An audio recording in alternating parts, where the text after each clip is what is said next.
নেতা লাহেক আলীর বিরুদ্ধে অভিযোগ দায়ের। 2026-এ বারুইপুর পশ্চিমের সিপিএম প্রার্থী এই লাহেক আলী, তার বিরুদ্ধে নাবালিকা ধর্ষণ খুনের ঘটনায় উস্কানির অভিযোগ, হিংসার ঘটনায় উস্কানির অভিযোগ, বারুইপুর থানায় অভিযোগ দায়ের। ইউটিউবার অনুভব মাইতি ও অভিনেত্রী শ্রীলেখা মিত্রের বিরুদ্ধে অভিযোগ। উস্কানির জেরেই বারুইপুরে অশান্তি, দাবি বিজেপির।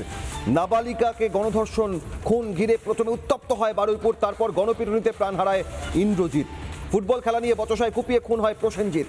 অভিযোগ, পরিকল্পিতভাবে উস্কানি দিয়ে বারুইপুরে হিংসা ছড়ান এই লাহেক আলীরা।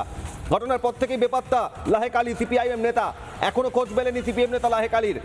আগে থেকেই কি হিংসার ষড়যন্ত্র করা হয়েছিল? বারুইপুরে চরম অরাজকতার ছক কষা হয়েছিল। এসবের পেছনে কি সিপিএমের নেতা ও তার ঘনিষ্ঠ তারকা যুক্ত? গ্রেফতারির ভয়ে কোথায় লুকিয়ে লাহেক আলী? এলাকার বাসিন্দারা কি অভিযোগ করছেন? তাদের ক্ষোভের পারদ চলেছে, দেখুন।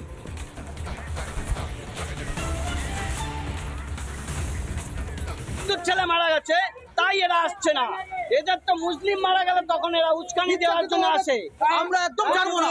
কালকারি বাজার হবে লাইগালি চক্রবর্তীদের নিয়ে, যারা যারা ইচ্ছাকৃতভাবে করেছে এরাই উস্কানি সন্তোষ বারুইপুরে অনন্য করেছে। বারুইপুরের নাম পুরো পশ্চিমবঙ্গ তো ভারতবর্ষে বদনাম করেছে যে এই লাইগালিরা। আসুন লাইগালি স্পটে আসুন। আরে কি হয়েছে? এর বিচার কে করবে? কখন গ্রেফতার লাহেক আলী? 118 ঘন্টা অতিক্রান্ত।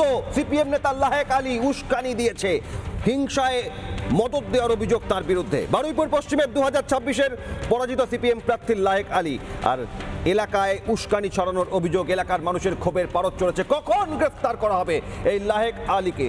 লাহেক আলীদের উস্কানিতেই আজ এই হিংসার ঘটনা বারুইপুরে। বারুইপুরে এই বিধ্বস্ত পরিস্থিতির পেছনে এই লাহেক আলীদের ভূমিকা। প্রসেনজিৎ বিশ্বাস, তত্তাজা প্রাণ চলে গেল। এক ফুটবল খেলাকে কেন্দ্র করে গলার নলি কেটে খুন করা হলো। প্রাণ হারালো 17 বছরের তত্তাজা প্রাণ প্রসেনজিৎ। প্রসেনজিতের আত্মীয় এই লাহেক আলীদের দিকে তীব্র ক্ষোভ উগরে দিয়েছেন, দেখুন।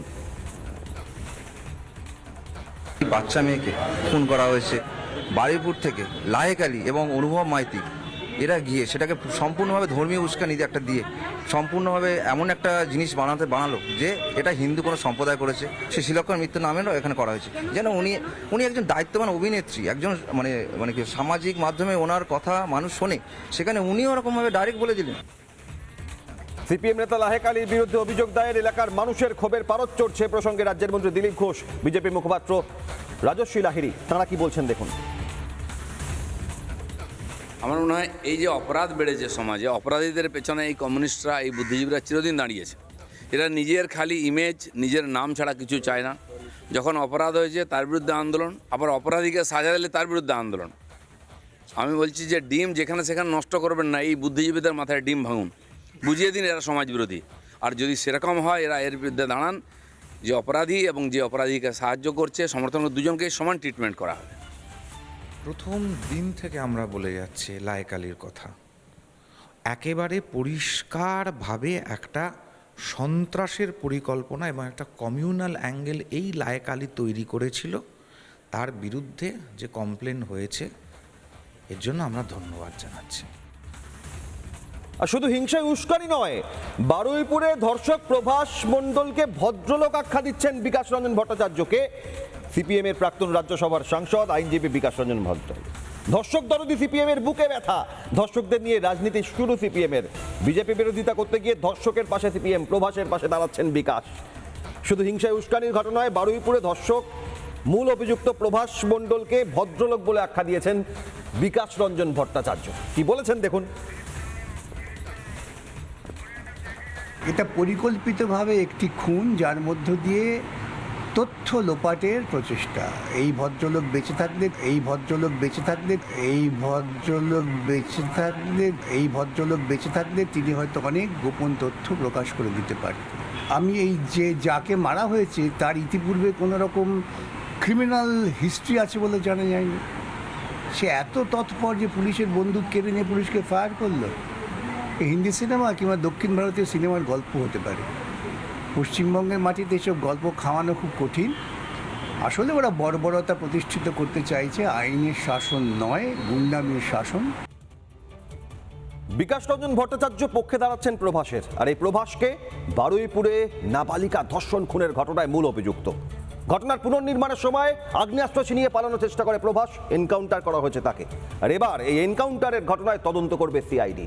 কেন সিটের তদন্তকারীদের গুলি চালাতে হলো, করতে হলো এনকাউন্টার, যাবতীয় বিষয় খুঁটিয়ে দেখবে রাজ্যের গোয়েন্দা বিভাগ।